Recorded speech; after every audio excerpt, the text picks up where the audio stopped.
Hello friends, welcome my YouTube channel. तो दोस्तों, आज की इस वीडियो में हम भारतीय संविधान से संबंधित 20 मोस्ट इंपॉर्टेंट क्वेश्चन देखेंगे जो आपके सभी आने वाले एग्जाम के लिए हेल्पफुल होंगे।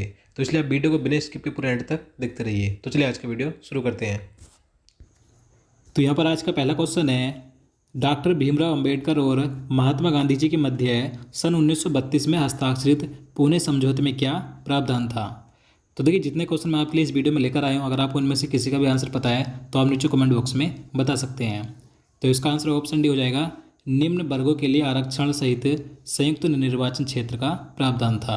अब देखिए, जो पूना पैक्ट यानी कि पूना समझौता है, तो इसमें दलित वर्ग के लिए पृथक निर्वाचन मंडल को त्याग दिया गया, लेकिन दलित वर्ग के लिए आरक्षित सीटों की संख्या प्रांतीय विधानमंडलों में 71 से बढ़ाकर 147 कर दी गई थी। कई बार ये संख्या पूछी जाती है सीटों की, तो आपको याद रखनी है।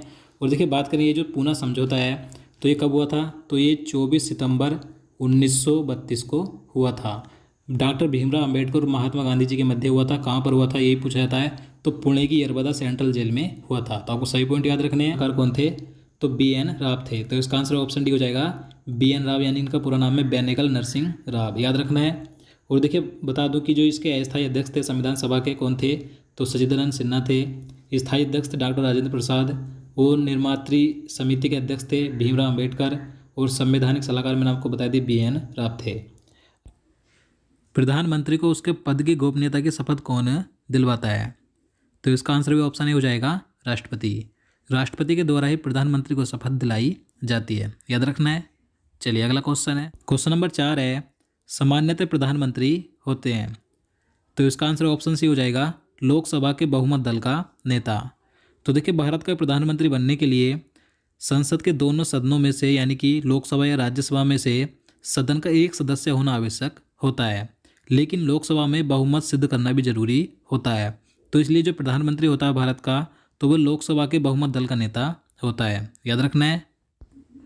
भारत में एक व्यक्ति अधिक से अधिक कितनी बार प्रधानमंत्री पद पर नियुक्त हो सकता है, तो इसका आंसर ऑप्शन डी हो जाएगा, कितनी ही बार। काफ़ी आसान है कि भारत में कोई भी ऐसी लिमिट सीमा नहीं है कि एक व्यक्ति एक या दो बार प्रधानमंत्री बने, वह कितनी भी बार प्रधानमंत्री बन सकता है। चलिए अगला क्वेश्चन है, निम्नलिखित में से कौन लोकसभा का नेतृत्व करता है, तो इसका आंसर ऑप्शन सी हो जाएगा, प्रधानमंत्री। तो देखिए, लोकसभा का नेतृत्व कौन करता है, तो प्रधानमंत्री यानी कि प्राइम मिनिस्टर करते हैं। क्यों करते हैं, क्योंकि देखिए, लोकसभा में जो प्रधानमंत्री होता है वह बहुमत दल का नेता होता है। लेकिन देखिए, जो लोकसभा की अध्यक्षता करता है, कौन करता है, तो लोकसभा अध्यक्ष करता है। दोनों याद रखने हैं कि लोकसभा का नेतृत्व करता है प्रधानमंत्री और अध्यक्षता करता है लोकसभा अध्यक्ष। चलिए अगला क्वेश्चन है, भारत में प्रधानमंत्री कितने समय तक बिना संसद सदस्य रहते हुए भी पद पर बने रह सकते हैं, तो देखिए, महत्वपूर्ण प्रश्न है। तो इसका आंसर ऑप्शन भी हो जाएगा, 6 महीना। तो देखिए, भारत में अगर कोई व्यक्ति प्रधानमंत्री बनता है और वह संसद के दोनों सदन यानी कि लोकसभा या राज्यसभा में, इन दोनों में से किसी भी सदन का सदस्य नहीं है, तो वह सिर्फ 6 महीने तक ही प्रधानमंत्री रह सकता है। उसे प्रधानमंत्री आगे बने रहने के लिए 6 महीने के अंदर लोकसभा या राज्यसभा में से, इन दोनों में से किसी एक सदन की सदस्यता लेनी पड़ेगी, तभी वह प्रधानमंत्री रह सकता है, नहीं तो सिर्फ 6 महीने तक ही प्रधानमंत्री रहेगा, याद रखना है। क्वेश्चन नंबर 8 है, सर्वोच्च न्यायालय के प्रथम मुख्य न्यायाधीश कौन थे, तो देखिए, सर्वोच्च न्यायालय के प्रथम मुख्य न्यायाधीश कौन थे, कई बार क्वेश्चन पूछा जाता है। तो इसका आंसर क्या हो जाएगा, ऑप्शन ए हो जाएगा, हीरालाल जे कानिया।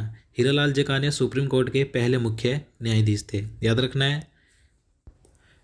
भारत के मुख्य न्यायाधीश कब तक पद पर रह सकता है, तो इसका आंसर ऑप्शन डी हो जाएगा, 65 वर्ष की आयु तक। तो देखिए, सुप्रीम कोर्ट का जो मुख्य न्यायाधीश होता है, इसका कोई कार्यकाल नहीं होता, यह 65 वर्ष की आयु तक अपने पद पर रह सकता है। जब तक इसकी आयु 65 वर्ष हो तब तक वह अपने पद पर बना रहता है। देखिए, बता दूं, सुप्रीम कोर्ट के जो सभी न्यायाधीश होते हैं, चाहे मुख्य न्यायाधीश हो या अन्य न्यायाधीश हो, तो इन सभी की रिटायरमेंट यानी कि सेवानिवृत्ति की आयु 65 वर्ष होती है। 65 वर्ष की आयु तक ये सभी अपने पद पर रहते हैं। देखिए, सुप्रीम कोर्ट के न्यायाधीशों को केवल महाभियोग यानी कि दुर्व्यवहार या असमर्थता के सिद्ध होने पर संसद के दोनों सदनों द्वारा 2/3 बहुमत से पारित प्रस्ताव के आधार पर ही राष्ट्रपति द्वारा हटाया जा सकता है। तो याद रखना है। भारत के मुख्य न्यायाधीश का वर्तमान वेतन क्या है, तो इसका आंसर ऑप्शन ए हो जाएगा, 2,80,000 रुपये प्रति माह। तो देखिए सुप्रीम कोर्ट के मुख्य न्यायाधीश को 2,80,000 रुपये प्रति माह वेतन प्लस उसके लिए निर्धारित अन्य भत्ते मिलते हैं। तो याद रखना है कि सुप्रीम कोर्ट के मुख्य न्यायाधीश को प्रति महीना कितना वेतन मिलता है, 2,80,000 रुपये। इसी के साथ जो सुप्रीम कोर्ट के अन्य न्यायाधीश होते हैं तो उन्हें 2.5 लाख रुपये प्रति महीने मिलते हैं। चलिए, संघ लोक सेवा आयोग के कार्यों का उल्लेख किस अनुच्छेद के अंतर्गत है? तो देखिए जो संघ लोक सेवा आयोग है यानी कि यूपीएससी है, इसकी फुल फॉर्म होती है यूनियन पब्लिक सर्विस कमीशन। तो जो संघ लोक सेवा आयोग है इसके कर्तव्य कार्यों का उल्लेख अनुच्छेद 320 में है। तो इसका आंसर ऑप्शन ए हो जाएगा, अनुच्छेद 320 में। देखिए ये जो संघ लोक सेवा आयोग है यह भारत के संविधान द्वारा स्थापित एक संवैधानिक निकाय है। देखिए अनुच्छेद 315 के तहत संघ लोक सेवा आयोग एवं राज्यों के लिए राज्य लोक सेवा आयोग का प्रावधान किया गया है, तो आपको याद रखना है। और देखिए बात करें कि पहले लोक सेवा आयोग का गठन यानी कि इसकी स्थापना कब की गई थी, तो 1 अक्टूबर 1926 को पहले लोक सेवा आयोग की स्थापना यानी कि गठन किया गया था। और देखिए प्रथम लोक सेवा अध्यक्ष कौन थे, तो प्रदीप कुमार जोशी थे, याद रखना है। चलिए नेक्स्ट क्वेश्चन देखते हैं। भारतीय संविधान के किस अनुच्छेद में संघ की राजभाषा हिंदी का प्रावधान है? तो इसका आंसर ऑप्शन बी हो जाएगा, अनुच्छेद 343 में। तो देखिए भारतीय संविधान के अनुच्छेद 343 से लेकर 351 तक राजभाषा के संबंध में व्यवस्था की गई है। अनुच्छेद 343 के अनुसार संघ की राजभाषा हिंदी और लिपि देवनागरी होगी। देखिए 14 सितंबर 1949 को हिंदी को भारत की राजभाषा का दर्जा दिया गया था, इसलिए 14 सितंबर को प्रत्येक वर्ष भारत में राष्ट्रीय हिंदी दिवस मनाया जाता है। और देखिए बात करें विश्व हिंदी दिवस कब मनाया जाता है, तो विश्व हिंदी दिवस मनाया जाता है 10 जनवरी को, और भारत में राष्ट्रीय हिंदी दिवस मनाया जाता है 14 सितंबर को। तो ये 2 दिवस कई बार पूछे जाते हैं, तो आपको याद रखना है। चलिए अगला क्वेश्चन है, किस अनुच्छेद के तहत संसद को नागरिकता के संबंध में कानून बनाने का अधिकार प्रदान किया गया है? तो इसका आंसर ऑप्शन सी हो जाएगा, अनुच्छेद 11 के अनुसार। तो देखिए अनुच्छेद 11 के तहत संसद को अधिकार दिया गया है कि वह नागरिकता संबंधी कोई भी कानून बना सकती है। तो भारत में नागरिकता संबंधित कानून बनाने का अधिकार संसद को है, किस अनुच्छेद के तहत, अनुच्छेद 11 के तहत। भारत के सर्वोच्च न्यायालय की पहली महिला न्यायाधीश कौन थी? तो देखिए ये क्वेश्चन भी कई बार एग्जाम में पूछा जाता है कि सुप्रीम कोर्ट की पहली महिला न्यायाधीश कौन बनी थी, तो उनका नाम है फातिमा बीबी।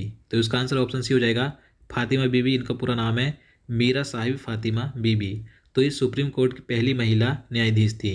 देखिए इसी के साथ ही भारत की पहली महिला न्यायाधीश भी थी, और ये किस राज्य से थी, तो केरल राज्य से थी। यह 6 अक्टूबर 1989 से 24 अप्रैल 1992 तक भारत के सुप्रीम कोर्ट की जज रही थी। तो याद रखना है। सर्वोच्च न्यायालय के जजों का वेतन किससे आहरित होता है? तो इसका आंसर ऑप्शन सी हो जाएगा, संचित निधि से। तो देखिए सर्वोच्च न्यायालय के जजों का वेतन यानी कि न्यायाधीशों का वेतन, भत्ते, पेंशन भारत की संचित निधि पर भारित होते हैं। इसके अलावा उच्च न्यायालय के न्यायाधीशों को भी वेतन भत्ते और भारत के राष्ट्रपति का वेतन भत्ता भी संचित निधि पर ही भारित होता है, याद रखना है।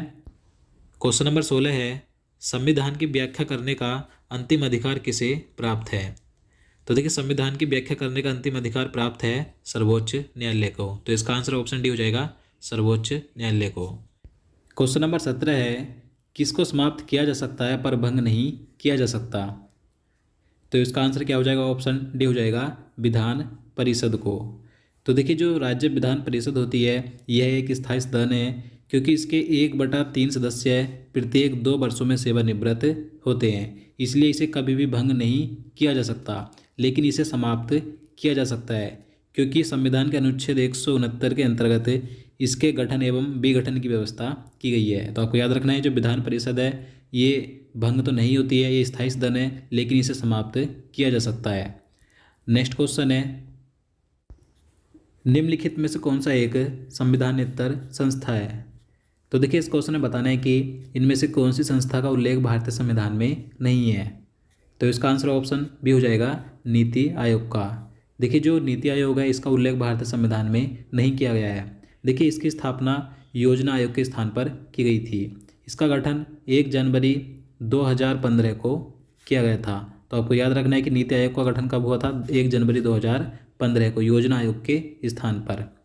चलिए अगला क्वेश्चन देख, संसद के गठन का प्रावधान किस अनुच्छेद में किया गया है? तो इसका सही आंसर ऑप्शन ए हो जाएगा अनुच्छेद 79 में। तो देखिए जो भारत की संसद है तो इसके गठन का जो प्रावधान है तो अनुच्छेद 79 में किया गया है, यानी कि अनुच्छेद 79 के अनुसार संघ के लिए एक संसद होगी। और देखिए यहाँ पर हम बात करें अनुच्छेद 80 की, तो इसमें क्या है, तो इसमें राज्यसभा की संरचना की बात कही गई है और अनुच्छेद 81 में लोकसभा की संरचना की बात कही गई है। तो याद रखना है। चलिए अगला क्वेश्चन है, भारत में संसदीय शासन व्यवस्था किस देश से ली गई है? तो इसका आंसर ऑप्शन ए हो जाएगा ब्रिटेन से। तो देखिए भारत में जो संसदीय शासन प्रणाली की व्यवस्था है तो इसे किस देश के संविधान से लिया गया है? तो ब्रिटेन के संविधान से लिया गया है। तो दोस्तों आज के लिए इतना ही। उम्मीद करता हूँ आपको वीडियो पसंद आया होगा। अगर आपको वीडियो अच्छा लगा हो, आपके लिए हेल्पफुल हो, तो प्लीज़ वीडियो को लाइक और शेयर करना, साथ नीचे कमेंट करके ही बताना आपको वीडियो कैसा लगा। और देखिए अगर आप किसी भी टॉपिक पर वीडियो देखना चाहते हैं तो आपको यहाँ प्लेलिस्ट भी मिल जाएगी लास्ट में, भारतीय संविधान संबंधित या ज्योग्राफी, और आप करंट अफेयर से संबंधित भी सभी प्रकार के वीडियो हमारे चैनल पर देख सकते हैं। तो इसलिए चैनल को सब्सक्राइब कर लीजिए और बेल आइकन को भी प्रेस कर लीजिए। तो चलिए मिलते हैं नेक्स्ट वीडियो में। जय हिंद, जय भारत।